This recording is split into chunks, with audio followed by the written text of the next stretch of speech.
আসসালামু আলাইকুম। সকাল সকাল উঠেন আম্মু এখানে হাঁসটা ধরতে বলছিল, আমরা দুই ভাই বোন মিলে হাঁসটাকে দুয়ারে রেখে দিলাম। আর হাঁসটা দেখেন কতটা সুন্দর, আসলে নিজের পালা হাঁস, এটা আমার মায়ের হাতের পালা। এদিকে মেহমান আসবে তাই এখানে আয়োজন চলতেছে। এখানে মুরগিটা আমি আগে কেটে, দুইটা মুরগি আনছিল, এখানে কেটে ধুইয়া পরিষ্কার করে আম্মুকে দিয়ে দিয়েছি।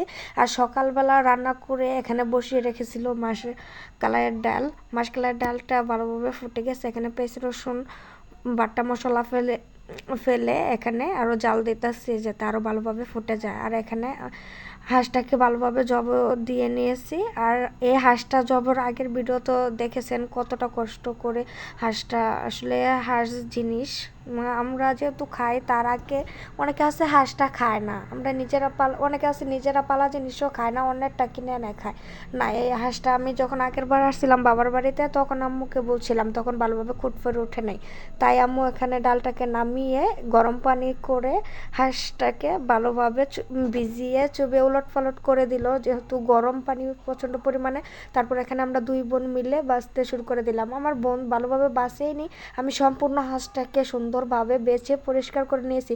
আর একটা ভালো পরিমাণে খুঁটফুট ছিল, কিন্তু যে এরকম টাইপের খুঁটফুট থাকে ওরকম টাইপের একটা খুঁটফুটও নাই যে হাঁসটাকে সিলে ফেলে দিতে হয়, ওরকম টাইপের একটু চামড়াও ফেলে দেয়নি। তারপর ভালোভাবে কুটুলা পাতা দিয়ে ঘষে যে খুঁটফুটগুলো ছিল ওগুলো ফেলে দিয়েছি। এখানে আম্মুকে নিয়ে দিলাম, আম্মু ও কড়াইটা নামিয়ে ভালোভাবে হাঁসটাকে পুড়ে দিয়েছিল। আর দুই বোন মিলে হলুদ নিয়ে বসে পড়েছি হাঁসটাকে ভালোভাবে উলট পালট করে হলুদ দিয়ে কালো যে অংশটা ছিল সেটা দূর করার জন্য। এমনভাবে ঘষা মজা করতেছিলাম হাঁসটা আজকে সুন্দরই হয়ে যাবে, কালো থেকে সুন্দর হয়ে যাবে। মানুষ শরীরও এভাবে ডলাডলি করে পরিষ্কার করে না, যেভাবে আমরা দুই বোন হাঁসটাকে ঘষতেছিলাম। হাঁসটা মনে হয় মনে মনে ভাবতেছিল, যেহেতু হাঁসটা যদি জীবিত থাকতো তাহলে কি আর এভাবে ধরে রাখতে পারতাম।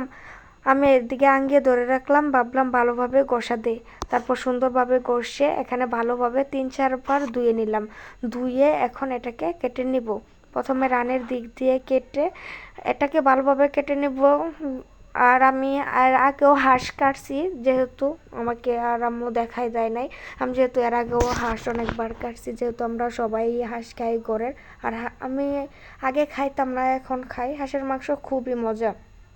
এদিকে আমি সুন্দরভাবে ছোট ছোট করে পিস করে নিতেছিলাম। আর আজকে এখানে আমার যে উপিল হয়েছিল, উপিল বোন, তাদের জামাইকে দাওয়াত দেওয়া হয়েছে। আমি বাবার বাড়িতে আসছি, তারাও আসছে।